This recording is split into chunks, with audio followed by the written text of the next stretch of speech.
Raising the Bets is brought to you by the Star Quest Production Network and is made possible by our many generous patrons. If you'd like to support the podcast, please visit sqpn.com/give.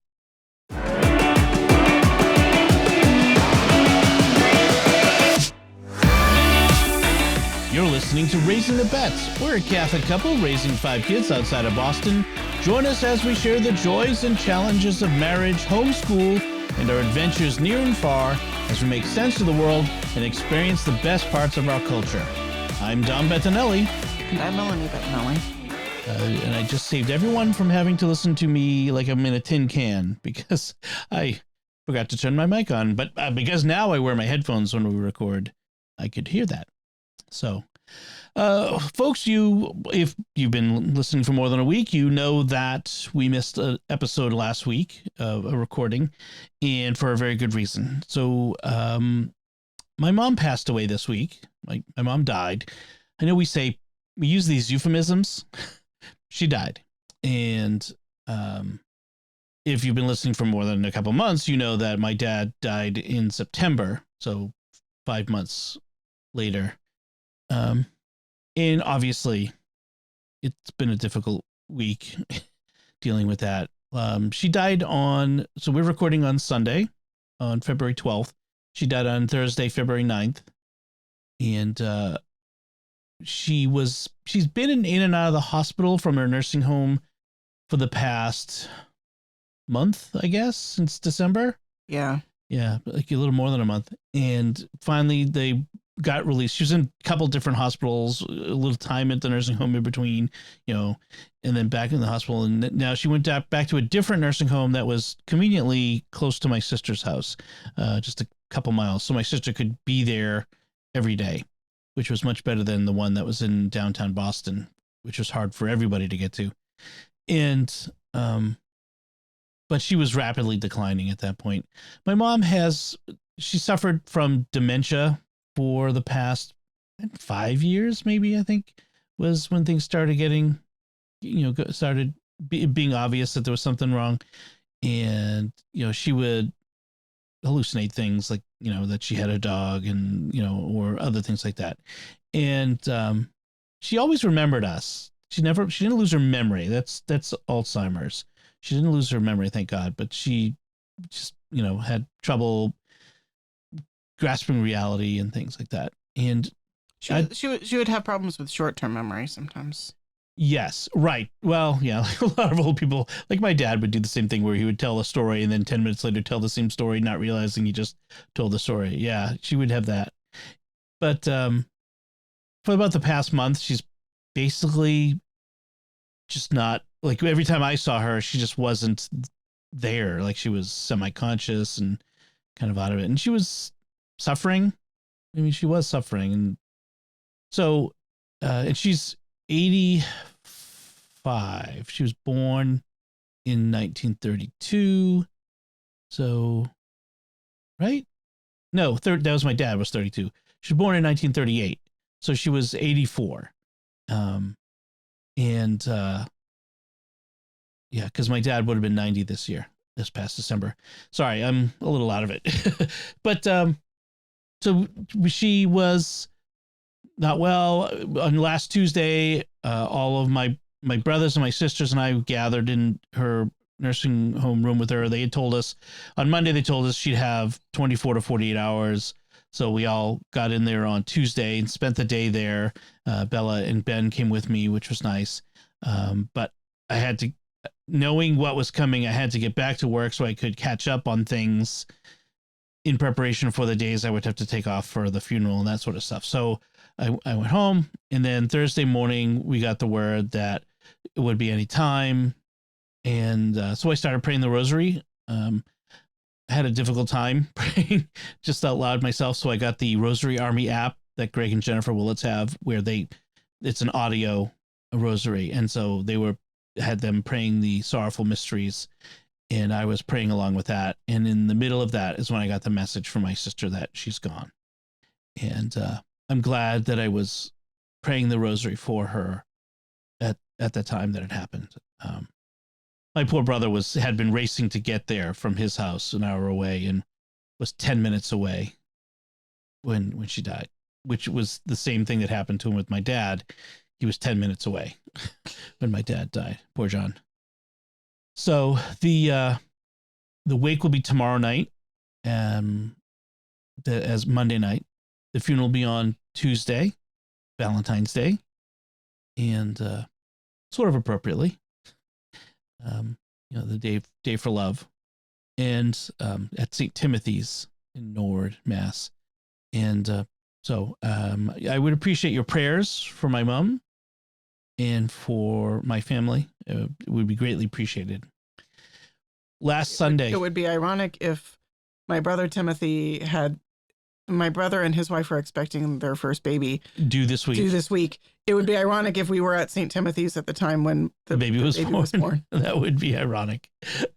So last Sunday when we were at Mass, I felt this strong sense during the Mass, this prompting of just thoughts about my mom and sort of a coalescence of the things I think about my mom and what I would want to say about her.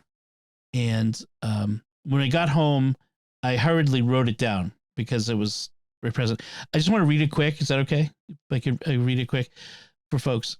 Because it was about her faith. That was one of the things that sort of defined, I think, one of the things that defined my mom. And so let me just read it, and then I'll say a few words afterward.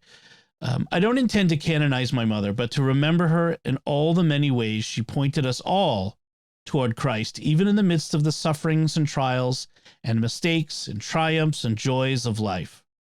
Her life's legacy is in her 5 children and their spouses and her grandchildren, and now her grandchildren's spouses and her beloved friends. Her legacy is the faith we carry, the faith she handed on to us. What missionary in a foreign land would not recognize the profound witness of faith that she gave us? Virginia's life was challenging from the start. She was at times separated from her father for extended periods, and we actually just recently found a letter she wrote him during one of those times, showing her love for and longing for her dad. And then he died when she was only 7, and she was an only child, and so her world was often just her books and toys. But as a mother, she worked hard to give us what she didn't have as a girl, including the love of a big family, but also many experiences. She took us on vacations, and even until very recently would talk about her plans to take the grandkids to Disney World. That was her big thing. She just wanted to take the kids to Disney World. She loved to take us to restaurants and let us experience all kinds of foods, often to the frustration of my dad, who would be like, why are you spending money on restaurants? But she also understood the essential truth that comes from breaking bread together, that in gathering around the table, we bring love and find love. Around many tables, we experience not just food, but joy. I cannot count all the times that a meal was followed by an hour or more of laughter and stories. In fact, I would say one defining characteristic of our family is that in the face of life struggles, our response is often joy and laughter. And I think that's due to my mom. So that's what I wrote. And one of the things I was thinking about later on is that day on Tuesday when I was there with my brothers and sisters, is how often, even in the midst of keeping vigil for my mom as she passed, we had laughter. We were laughing about The Office, the TV show. We were laughing, telling stories and remembering funny times. And I think my mom, if she was aware of us, I think she would have appreciated that. My mom loved it when we would sit around and just tell stories and laugh. That's what Bella said. She said, I hope that Grandma was hearing all the laughter because that would have just made her really happy. Yes. And there will be tears as this episode goes out on Tuesday. The funeral will have been completed. There will be tears between now and then, mine included. I've had tears already, but there will be laughter and joy as well as we remember. And I think that is part of her legacy, but also the legacy of her faith. I mean, I don't want to discount. She had 5 children, and all 5 of her children are solid, faithful Catholics. We are all, strong and deep in our faith. Faith is the most important part of our lives. And that is a huge deal. And that is her faith that she gave to us. And that's why I said, what missionary could claim more? I mean, she's not only her faith, not even just our faith, but all of her grandchildren and her, future great, or she still actually has great grandchildren. My niece Mary has kids, and it's just, she has this legacy, this flag she has planted for Christ at the head of this chain of, of a family tree that will descend from her, and that faith will be passed on from us to them, starting with her. And that is a big deal. So my mom wasn't a saint. She would never have claimed to be. She had her struggles and her faults and failings, but saints did too. But I'm not claiming her to be a saint like others. My hope and prayer is that she will, if not yet already be there, having done part of her purgatory here on earth, that she will soon be in the beatific vision with the saints and become one of them in the communion of saints. So I ask for your prayers for her, that we can celebrate that day together, someday together. So, yep, missing my mom. And it's been a tough couple of years for us. Someone on the Discord channel, the StarQuest Discord, asked me if I could talk about my strategies and methods of emotional resilience, how I remain resilient in the face of obstacles and struggles. And I'm like, I don't have anything to tell you. Like, I don't have strategies. I just have my faith, and I struggle. I'm not going to tell you that I don't have doubts or struggles or pain, or sometimes I just feel like crawling up in the corner, or whatever. I have my family that I've got to take care of. I've got you all, the people that I serve through StarQuest, that I have I feel an obligation to bring you the things that you all enjoy and that edify you and raise you up. I have God that I'm serving, and my faith. I don't know if I'm emotionally resilient, but I just keep going forward. I keep my sense of humor about me. And I mean, that's about it. I mean, I frankly, I have a lot to learn about emotional resilience. I think I don't think I do very well with it in general, just in private and personal. I could be doing better, but yeah, it's been a tough couple of years, but we're hopefully we're coming out of it. I mean, I know it's trite to say there are people who have so much worse, but I look at it and say see how blessed I am, because there is so much blessing in my life that the struggles and the pains do not seem overwhelming. And I acknowledge everybody loses parents. Everybody's parents will eventually die. We all will die. And so it doesn't shatter me, because I mean, I'm lucky enough that my parents died after an extended life at very old age. My dad was nearly 90, and I got to be with them, and we had a good relationship. Not everyone gets that. And my dad died suddenly, kind of. I mean, he had a heart attack. He was 90, so it's hard to say that's sudden. But we weren't anticipating anything. But he went to the doctor, was getting checked out, and keeled over. My mom, that was a long, slow process that we saw, and it wasn't sudden. And I was thinking all this week about the people in Turkey and Syria for whom it was in the middle of the night, buildings collapse, and then you've lost everything. I mean, that's suffering. That is tragedy. Or Ukraine, or South Sudan, or 10,000 places in this world where things are much worse. I just count myself blessed that I could have my mom near me, be with her, see her, pray with her. You know, it's frankly the ideal way of things happening. there are much people have it much worse. So I feel blessed in that, and I feel blessed by the prayers. I've received so many promises of prayers, and I felt the prayers, and I do appreciate it. So, what we've been cooking? Just kidding. I'm just kidding. I am not going to segue you on that. But there have been other things we've been doing. Life continues on, and I feel a need to make sure that the kids, they don't have to put their lives on hold. They're appropriately mourning and whatnot, but we have things that we were going to do and that sort of stuff. So we had this past weekend the Scout Klondike Derby, and for the first time, all 5 of our kids were eligible to go.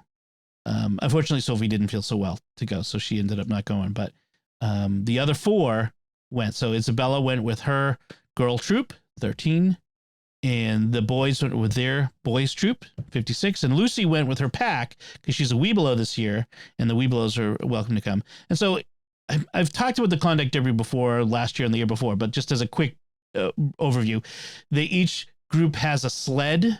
It's got runners. Huh? That they make, right? That someone has made.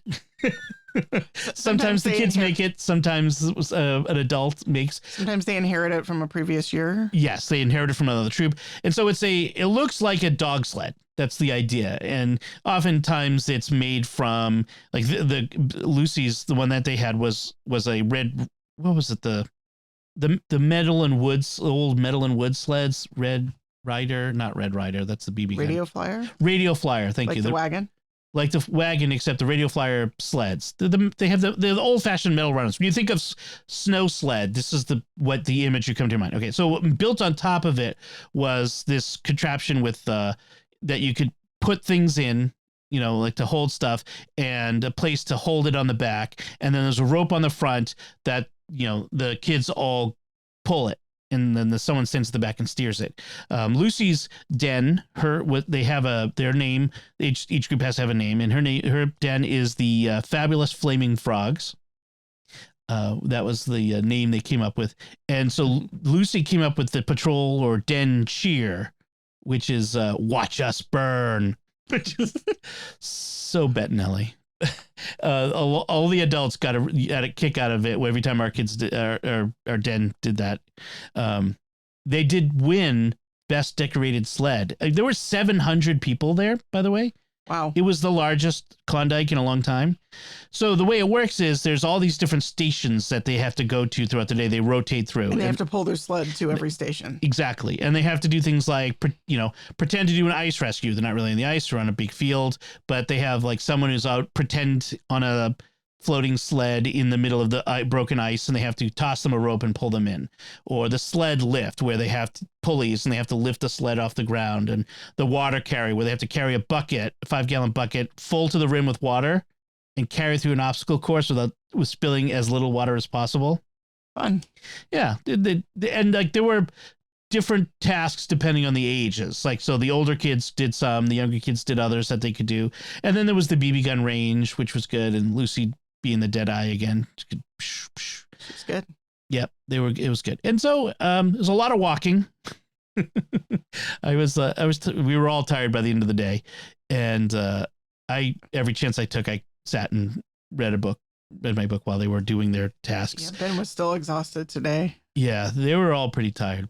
And at the end of the day, there's a big sled race where they do it by age group. So like the Webelows race against each other, and then the older kids race against each other. And I missed Lucy's race. Like, we got done early, and so I'm like, I'm gonna go sit down in the van and just rest for a few minutes and read my book, and then when it's time for the race, I'll come over. And Bella comes over and goes, "So how did Lucy do?" I'm like, "What? I'm waiting for the race to start." They're done. Oops, bad dad. They didn't. Yeah, they weren't gonna come in close anyway. But but they won the best decorated sled. Bella's the three girls. They only had three girls for their sled. I mean, some of the sleds, like the boys, they had like 20 kids pulling this one sled and doing all the tasks. But the girls, they got third place in one of the events, which is pretty good for just having three girls. So I think it might have been the fire starting one. In any case, it was a beautiful day. You know, it was cool. It was like 30s, low 40s, but brilliant sunny day, which was nice. Not as cold as it has been. If it had been last Saturday when we had -9, I'm not sure they would have held it. They might have canceled. I think they might have canceled that. That's dangerously cold, even for scouts. Yeah, that was really brutal. It was it was -10 when I woke up that morning, and that's as cold as I ever remember it being around here. We had -9 10 years ago. I saw online in my memories, where the one where I threw the boiling water in the air and it crystallized, froze before it hit the ground. Right. Anyway, so that was the Klondike. Sophie and I had a very quiet day at home. Yeah. We went to Whole Foods. Actually, she got a little second wind, and she was vacuuming when I got up because I wasn't up to give her screen time. So. And there was no one else to talk to. There's no one to talk to, so she just got out the vacuum and started vacuuming. That got you up. I wasn't really able to get back to sleep, but after you left, yeah, I just kind of lay in bed and read and hoped I would fall asleep and didn't. Right. Yeah, but quiet day. You guys even washed the kitchen floor. Yeah. So Sophie vacuumed the living room and dining room and hall, and I think the bathroom too. And then when I got up, I asked her to vacuum the kitchen, and then the two of us scrubbed the floor. Should get her Home Alone board more often. Right? Kidding. So that's good. All right. And one thing is, they did have a court of honor for the scout troop a couple weeks ago that we missed because the kids were sick. We were like all sick, so we didn't go to that, unfortunately, which is the second court of honor we've missed. We've really got to get to one of these courts of honor so that they can get their rewards and their merit badges and their ranks. And anyway, so let's talk about food. Coincidentally, that involves the court of honor. It's a potluck. It was going to be a potluck dinner, and I was planning to bring pork ribs. I had this recipe for indoor barbecue ribs. So I prefer to obviously make them on the smoker, the outside, and they come out really well that way. But around here, I know there are some people who will go out and use their smoker in 20-degree weather or whatever, but it's really hard when it's that cold to keep the smoker at temperature, and you got to be better at it than I am, and I'm not good at it yet. So when I came across this recipe for indoor barbecue ribs, I'm intrigued. So it takes the St. Louis spare ribs, and you brine them overnight.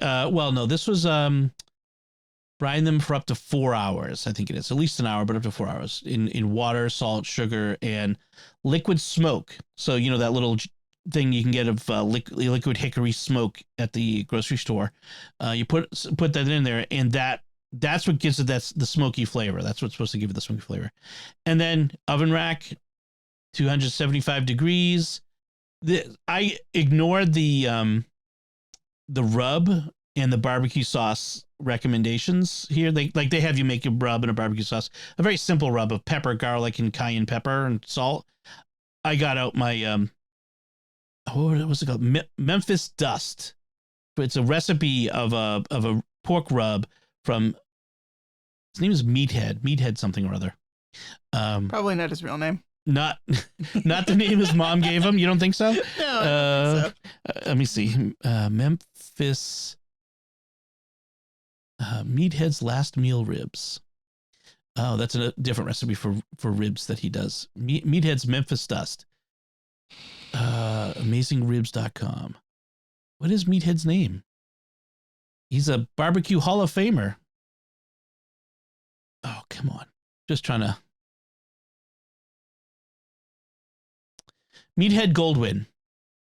Maybe it is his name. Maybe he changed his name. Anyway, he's a famous, barbecue guy. And this Memphis Dust recipe really makes a really amazing rub. It is actually really good. And so I use that as the rub on these ribs. And then for barbecue sauce, I just use Sweet Baby Ray's from the grocery store. I didn't want to go to all the trouble of making barbecue sauce because it was like during the day while I was working. So I didn't want to go to that extra effort. So the ribs themselves, they go in the oven. 275 on a rimmed baking sheet. Then, and you just roast them for 2.5 hours. Then you brush the meat with a sauce, the ribs with the sauce, and then put it back in the oven and roast it for 2 to 2.5 hours longer until it's tender. And then you take it out, brush it with more sauce, and then tent with foil and let rest. And then you just cut it up and eat. It's not nearly as fall off the bone tender as off the smoker. No, it was good, but it wasn't quite as tender. But it was really tasty. Like, yeah, I'm super excited to have this recipe because it means we can have ribs more often. Ribs are always on sale at the store. We were not really sad that we didn't have to share. Yes. So like I said, this was going to be what we brought to the potluck at the Scout Court of Honor. And since we didn't have to go because the kids were sick, we just ate the ribs at home and we ate them all. Yeah. It was just they were sick, but it was just a cold. It just sounded bad. There was enough where you just shouldn't.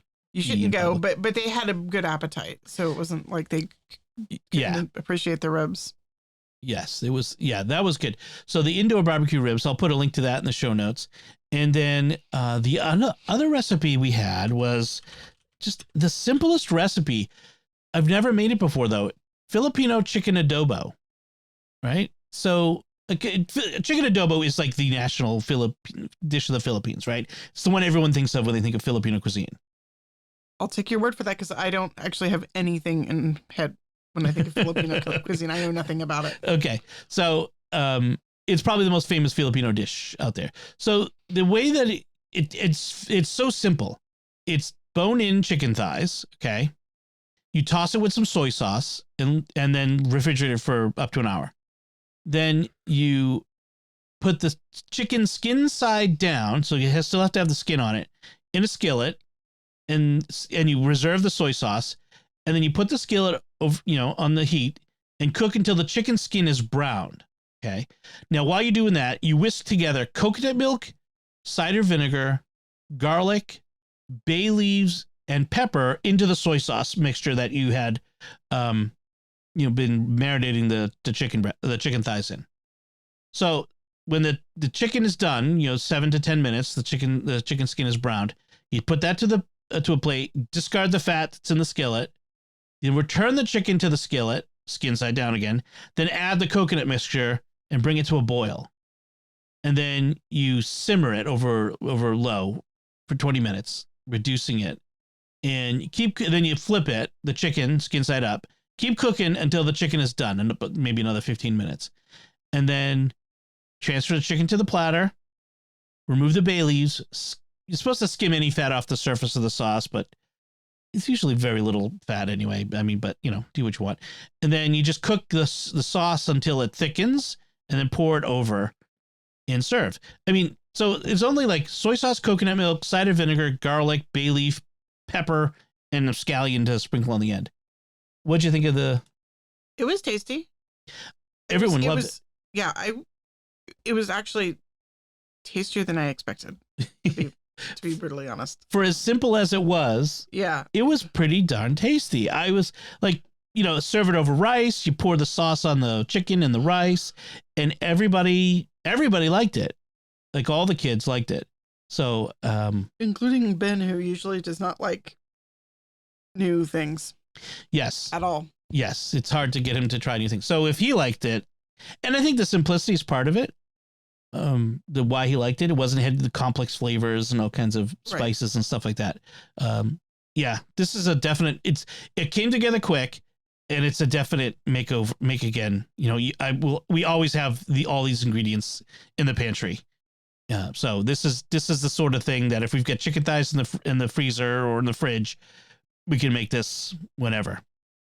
I've started buying soy sauce online in big gallon jugs. Because at this point, between the soy sauce wings and all the various, Asian dishes that we make, I go through a lot of soy sauce these days.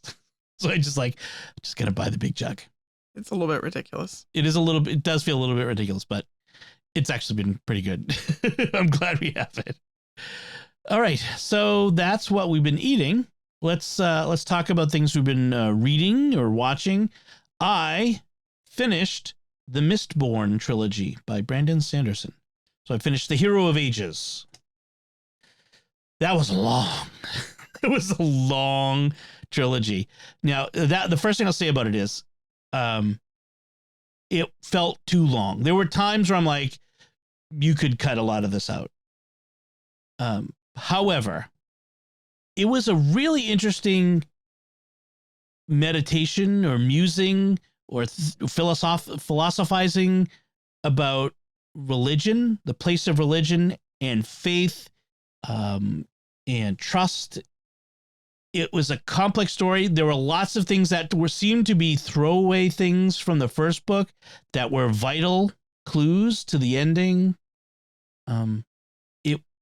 And Brandon Sanderson's Mormon, and you could really see the fingerprint of Mormonism, the thought in Mormonism in this, the way it approaches religion and humanity and good and evil and dualism and some things like that. You could really see that in there. Not so much that it was, annoying or difficult to read as a Catholic or anything like that. But if you know anything about Mormonism, you can see its fingerprints in the way he sees things, and the way he approached it. And it really does. It was good, but I can really see how he has matured as a writer in the past 15 years to his current stuff. The stuff he's writing now is definitely better. I can see this was an earlier one of his this was like 2005. I think I'm not sure if it was his first work, but it was early on in his career. Let me see. In fact, Brandon Sanderson books, and let me see. It wants to take me to his website. No, he had at least one book earlier than 2005. There was one in 2004 called Elantris. But trying to see if there's anything else. He's prolific. He has written a lot of stuff. But I don't see anything that predates Elantris. And so in any case, so he has really matured as a writer, I would say. And in fact, his Stormlight Archive series, which is pretty new. Although actually, he started that in 2010. Now that I look at it, the date, which was right after the end of the Mistborn trilogy, and it's really, I wouldn't say it's similar. Like I wouldn't say it's the same, but there are a lot of similarities, and I'm curious that he did that, like right the next thing. He has this, how do I put it?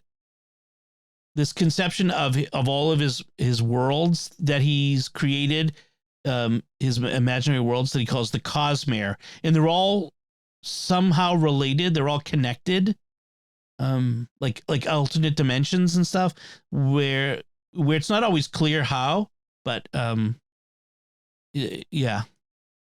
Apparently he's continued to write in this world, the Mistborn world. In fact, there's a book that came out last year. So I'm going to have to look those up and see those. Hopefully they're not as long. But I am doing well in my Goodreads challenge this year. I have 5 books completed already. What was your challenge again? I did 23 books. So in the past, so I've been doing the annual Goodreads, so goodreads.com, you can, it's all about books and stuff like that. It's owned by Amazon, but you can do an annual reading challenge where you set a goal for how many books you want to read. And some people don't like that because it feels too much pressure, too much stress. But for some of us, the gamification, keeps us motivated. But in 2015, my goal was 30 books. I read 32. In 2016, my goal was 32 and I read 32. In 2017, my goal was 35 and I read 35. And then in 2018, my goal was 35 and I read 31. 2019, my goal was 35 and I read 30. You can see the trend. Although in 2020, my goal was 35 books. I read 43. 2020 was the year of the Dresden Files. Right. But then in 2021, I only read 22. And then in 2022, I only read 21. So things were going backwards. I started reading Twitter again, following Twitter again in 2021. Uh-huh. So I said, nope, I'm done. I'm not. And frankly, now that Twitter has gone off the deep end, I'm decided that's a sign. I'm going to go back to spending my free time reading instead of looking at Twitter. And so I'm on a good pace. I'm on pace to read 22 by June. Never mind, the end of the year. And then you have people like Jeff Miller who reads 200 books a year. Right. He does audiobooks on 2x, just so you know. Like that's how he gets a lot of these books in. I cannot. Yeah. I cannot handle. I don't criticize him for that. I mean, that's still reading, but yeah, that's astonishing. So that's what I read. How about you? So I've been continuing to read Diane Duane's Young Wizards. Like I started at book 5 and I'm going through the end of the series. I don't think I'm going to go back and read the first ones, although maybe I will. Again, you've already read those. I've already read them all. This is all a reread. Yep. Of the series. And so I finished A Wizard's Holiday and Wizards at War. I feel like the first 5 books are the strongest in the series. And after that, like these later books, they're okay, but they're not as good. I feel like the world building gets a little bit muddied, watered down. Like the mythology gets a little stretched. Right. But there's some great characters. Like I love a lot of the characters that she introduces in the later books. So I read them like primarily because I like the characters. Like I really like the character of Roshan, who's like the heir apparent ruler of his planet.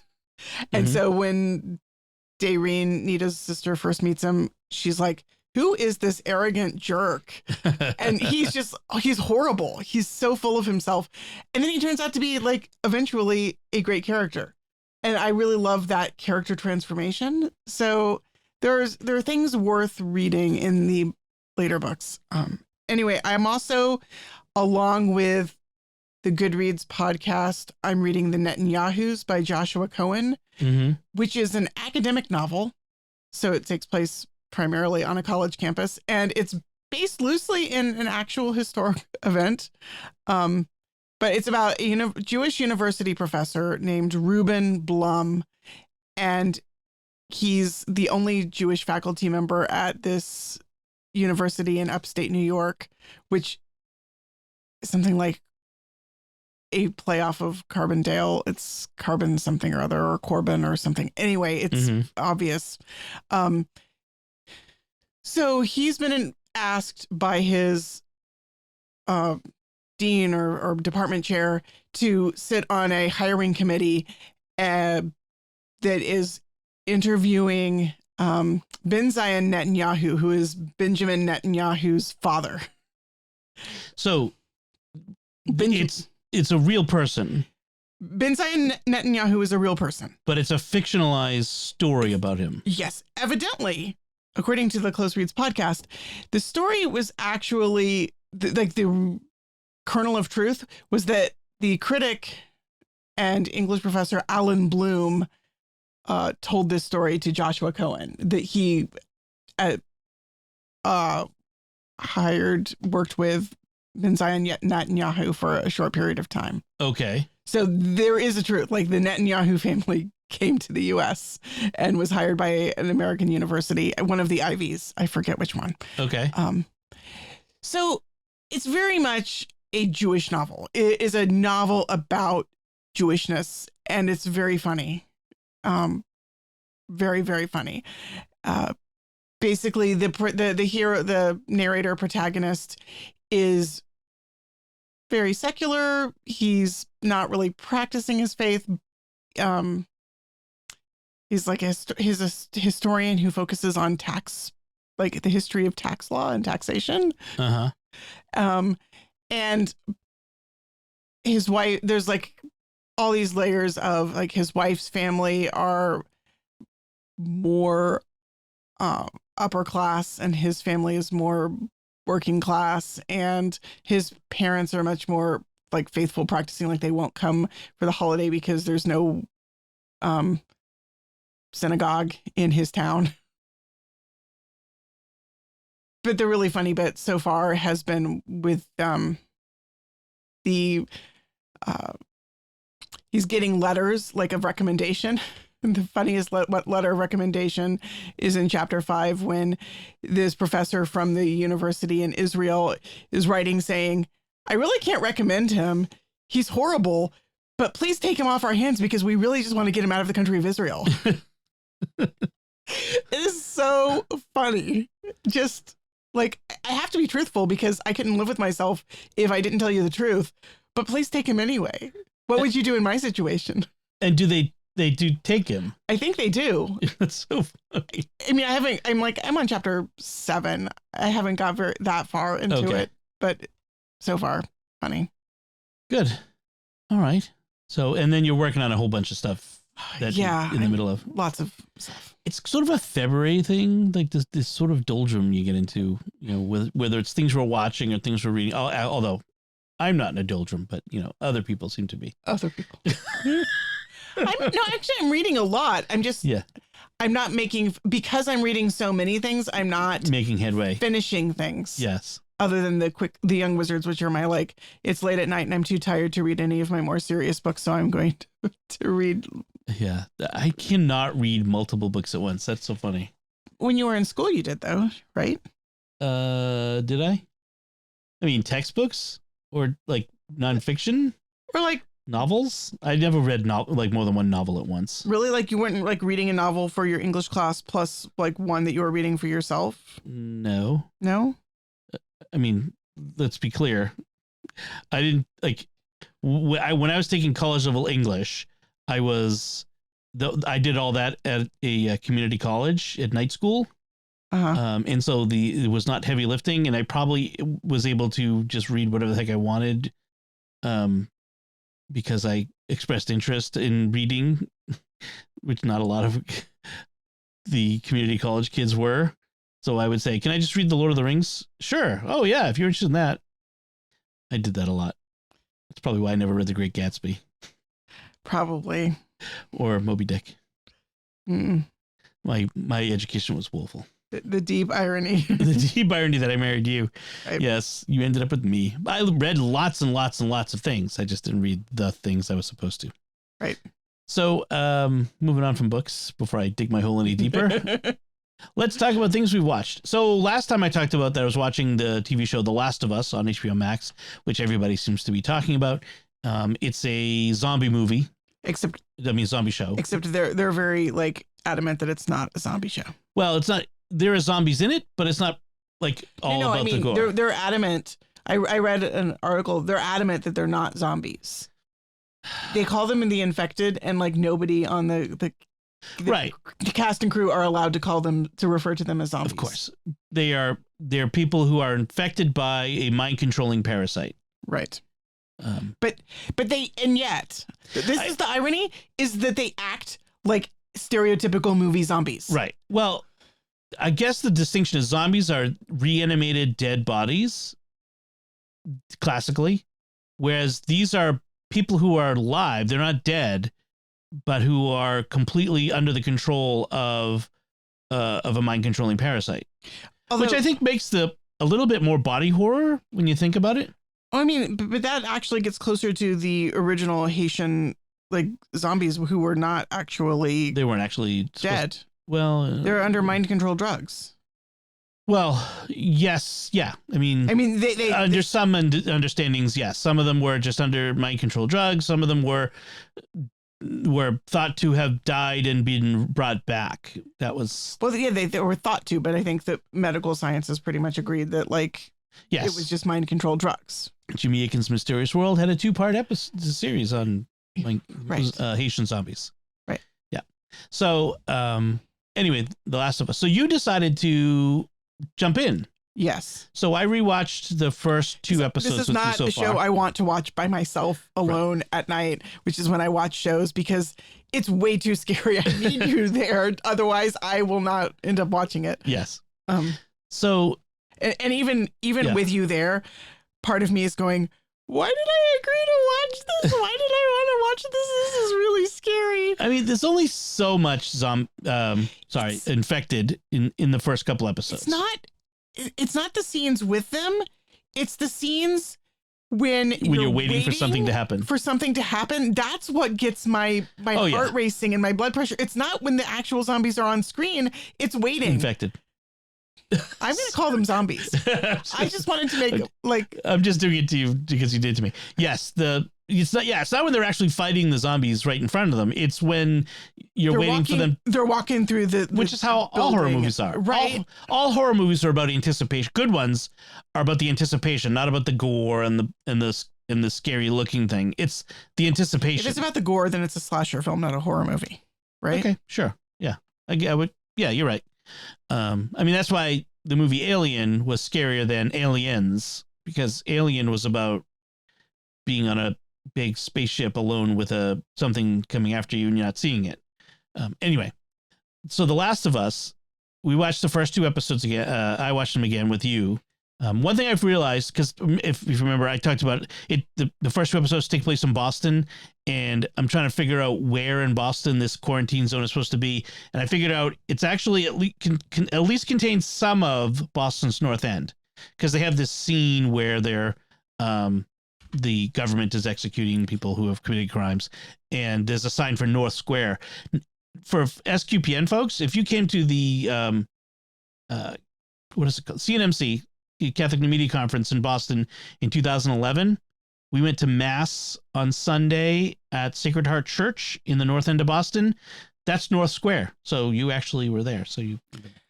Although they're playing really fast and loose with Boston geography. So she snuck into a mall, quote unquote, in the quarantine zone. I'm like, there is no mall anywhere near the North End of Boston. Well, we were trying to figure out their path as they're walking through the city, and we're like, how did they get from there to there to there? They got to the North End, to South Boston, to the Southeast Expressway.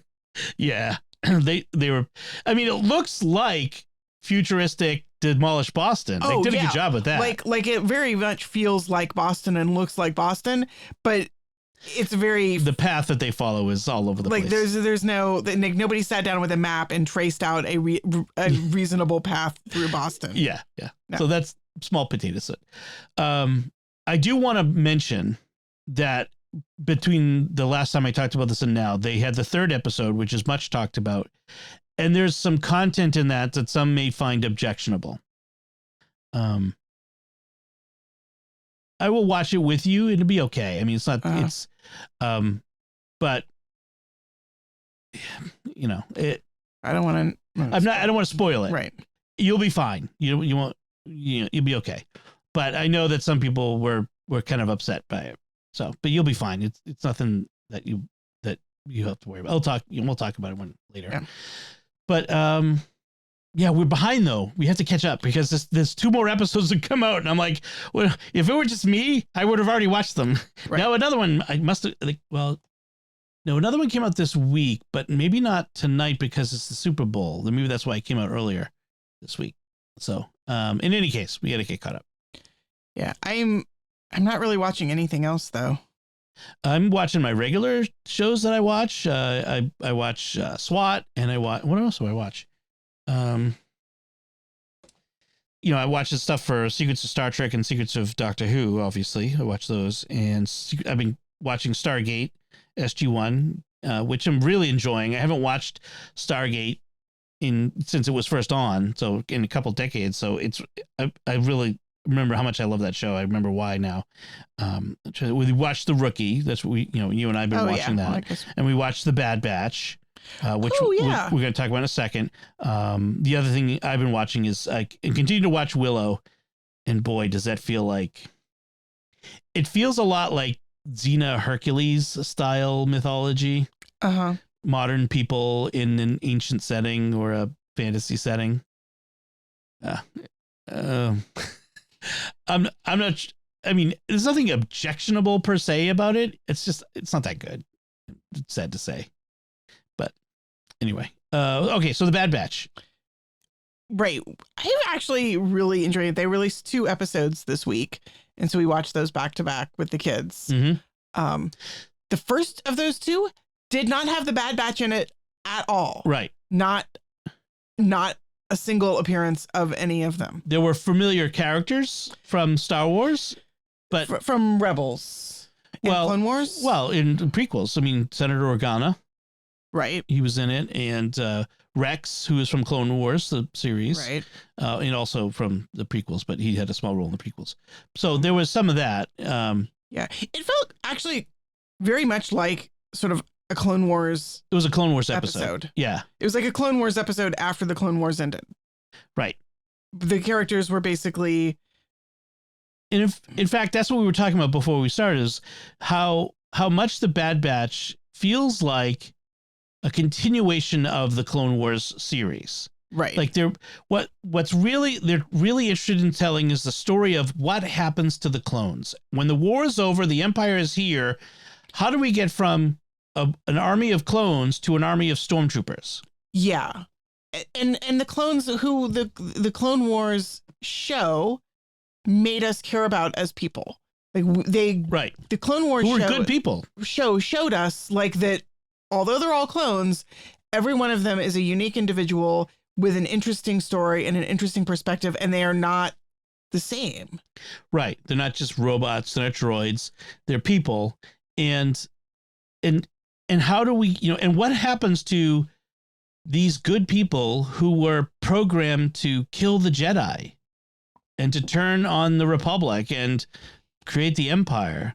And what happens to them when their utility to the Empire is done? And where have they all gone by the time A New Hope starts? Right. These are all questions that I'm hoping Bad Batch will answer. We'll see. Right. I'm liking that about it. I'm liking that they're kind of pushing forward and exploring more about the characters, and more of the story. They're sort of filling in the gaps and taking chances. I mean, they're doing things. They're not just by the numbers. Like some folks were complaining that the first few episodes of this season were sort of like episodic and they felt like filler, like the mission of the week. That wasn't advancing the overall story arc, although 1 or 2 of them did, like the one with Crosshair did. I felt like they did feel like they were kind of filling in, but I'm kind of also expecting that we're going to come back to them and see that they were laying some important groundwork for later stories. Right. And it's a long season. There's like 20 episodes, which is fairly long for a modern streaming series these days. So they got time. Right. And the Clone Wars like often had episodes where they just kind of took a little side trip. All the Jar Jar ones, basically. Right. But there were quite a few that were just exploring the world and exploring the characters, but not advancing the overall plot. Yeah. No, that's true. So I think, it's really enjoyable, and it feels complex for an animated show. I mean, this has always been the what we say about the Clone Wars was the same thing. Is it started as a kid's show, but it really became, a show that may be animated, but it has complex storylines and characters, and frankly made the prequels better for telling that story, better. So, it's fascinating to think about the possibilities and where they're going to go. We know where things end up. We know where A New Hope begins, right? How do we get there? And that's the question that they have to answer, is how we get to A New Hope or to Rebels or to, whatever to not Andor, Rogue One. That was the other one. Like, how did we get there? So, the Bad Batch. So, let's finish off talking a little bit about this week's gospel readings. This was the interesting one where Jesus steps up and says, in the gospel, Matthew 5:17-37, I've not come to abolish the law or the prophets. I've come to fulfill it. Not one letter is going to be abolished. I am the fulfillment of the law, which was a response to some who were saying that Jesus was trying to replace the law and the prophets, the Torah, the stuff that the Pharisees were preaching. But then he goes into specifics. He says, a lot of these, you have heard it said, but I say to you. Right. Which is kind of similar to some things he says around the Beatitudes. This is what you were told before. This is the minimum. I'm telling you, you must do the max. When we were doing the Bible study, remember the years ago, the Bible study, the min-max. That's what I always talked about, was the min-max. And the minimum is, you shall not kill. And whoever kills will be liable to judgment. But I say to you, whoever's angry with his brother will be liable to judgment. I mean, that's changing the bar. And then he talks about adultery and lust, and he talks about divorce and then false witness. And the deacon at Mass today, Deacon Paul, he was talking about how it basically boils down to the big sin is killing, right? Don't murder someone, okay? But being angry with your brother is a step on the path to murder. Right. Like, what gets you to the point of wanting to kill someone? You start off by being angry with them. That's right. The first step on the path to killing, which actually made me think about the show that we watched, Inside Man. Because that was sort of the thesis of that show. If the show could be said to have a thesis, is everyone is a potential murderer. Everyone has the capacity for evil in their heart. I mean, this is part of the broken nature of humanity, the original sin. And so Jesus is, it was really straight up, like, this is what Jesus says. If you are angry, you're stepping on a path. You're heading down that path towards maybe not going to kill them, but you're anger leads to hate. Hate leads to suffering. Right? I mean, Yoda wasn't wrong. Right. So what's the decision that leads to killing, or what's the decision that leads to adultery? It's when you start to look at somebody who's married to someone else, or you're married while you're married, your eye starts to wander. Then that's a step. Right. And what Jesus is saying is we need to not even take that first step. Right. If you're married and you flirt with somebody who's not your spouse, that may not be adultery, but it's certainly not. It's not virtue, and it's not fidelity. It's not fidelity. It's vice and heading towards sin. And vice and sin comes out of a habit. You start doing things. Virtue, likewise, comes out of a habit. You build up virtue, but you also build up sin, proclivity to sin, sinfulness, or the occasion of sin, which is the classic term that we use in Catholic morality, right. Is if you keep putting yourself in the occasion of sin, you will sin. Right. If you choose to entertain violent thoughts, you're setting yourself onto walking the path of violence. And the more you do that, the more you become a violent person. Right. Like we say, the person is not the sin, but if you continue to give yourself to it over and over again, it becomes much more habitually your nature, and not just a thing that you do, but a thing that you are doing, a thing that you become. Right. You become a murderer or an adulterer. But then the deacon also said that we also have the ability then to choose to follow the commandments, to choose love. And the more we do that, the more we set our feet onto the path of virtue and love, the more we became a person who is virtuous, a person who is righteous, a person who loves.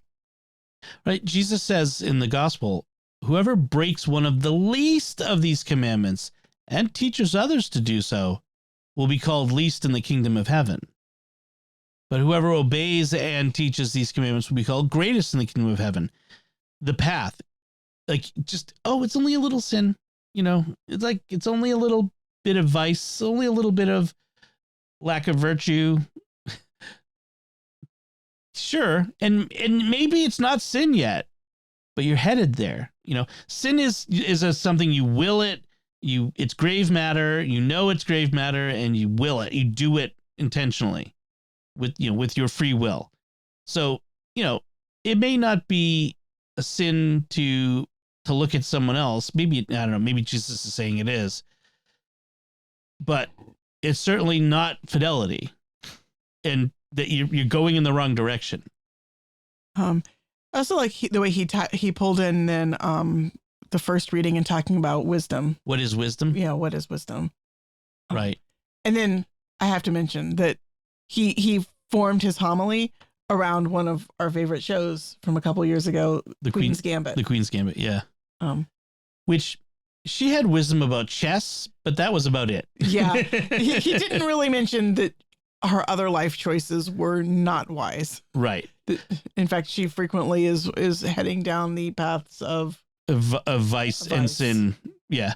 But he was making the point about how she learned chess, and each step forward, she learned more and became wise in the ways of chess, which led to the path of victory. Right. What did you say was the definition of wisdom again? Was wisdom is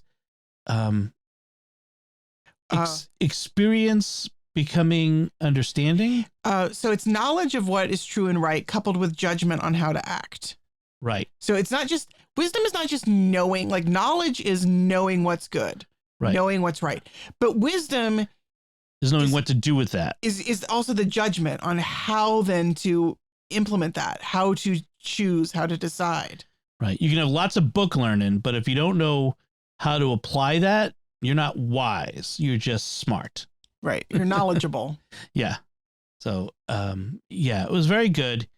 Very convicting. The whole, if I always, if you're angry with your brother, if you bring your gift to the altar and recall that your brother has anything against you. It's an interesting phrasing. If your brother has anything against you, not like if you've got something, if you're holding a grudge against your brother, if your brother has a reason to be angry with you, leave your gift, go reconcile with him first. Right. Or you'll be cast into Gehenna. Yeah. The deacon kept calling it Gehenna. It's Gehenna. It's a hard G, but it's okay. I'll give him that. Yeah. Really good this week. Yeah, I kind of feel like there should be some pronunciation guidelines given to to deacons. Deacons and lectors.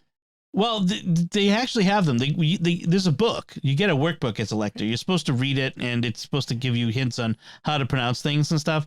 I don't think most lectors don't look at it. Why not? Because, you're just going to read it, right? Like we have one lector at our parish who he's got a very strong accent, and he's like a Boston accent, and he very often mispronounces things. I also wonder if he's dyslexic, because he just sometimes mixes things.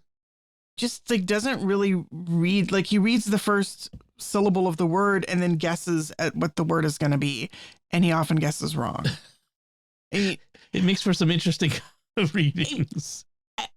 One of our kids is dyslexic, so I spend a lot of time with dyslexic reader recognizing the patterns of like reading the first bit and then guessing as to the rest. Like this happens a lot. So it kind of feels like he's very the reader is a good reader. He's competent, but when he gets to those big words, those hard words, he just kind of takes a stab at it rather than sounding it out. Right. Which it's clear he hasn't read it in advance to figure out what it actually says. Right. if you're a lector, read ahead of time. Read aloud ahead of time. Actually, that's one thing I always did was I wanted to make sure I read it aloud so that I heard myself saying the words. It's too easy to kind of lead your way through a reading in your head. Yeah. You got to say it aloud so you know, like, oh, wait, I'm going to stumble over that. Yeah, you got to hear it in your voice. I do that with Mysterious World because we often, with Jimmy, he often has big, long words and foreign language words, and I have to like sound it out ahead of time. And even then, so many bloopers. There's so many times where Jimmy has to stop me. He's like, okay, start again. You stumbled over that one. Just start it again. I'm like, okay. Sorry. It's like, it's okay. We should make sure Isabella practices since she's going to read one of the readings on Tuesday. She's reading one of the readings at my mom's funeral from Wisdom. I'm gonna have to print that out, give it to her, make sure she reads it aloud to herself. All right, that should do it. We'd like to take a moment to thank our patrons who make it possible for us to create Raising the Bets, including Stephanie D, Juana L, Randall B, Adam H, and Philip M. Their generous donations at sqpn.com/give make it possible for us to continue Raising the Bets and all the shows at StarQuest. And you can join them by visiting sqpn.com/give. And that's it for this time. Find links from our discussion in our show notes at sqpn.com/bets. That's BETTS. Send your feedback at the StarQuest Facebook page, facebook.com/StarQuestMedia. Send us an email at bets@sqpn.com or visit the StarQuest Discord community at sqpn.com/discord. Remember to like Raising the Bets on the StarQuest Facebook page at facebook.com/StarQuestMedia. Retweet us on Twitter at SQPN and leave us comments wherever you find us. We love to interact with you. Until next time, I'm Dom Bettinelli. And I'm Melanie Bettinelli. Thank you for listening to Raising the Bets on StarQuest. Here's another show on the StarQuest network you're sure to enjoy, The Secrets of Star Trek. Find it wherever fine podcasts are found or at sqpn.com/StarTrek.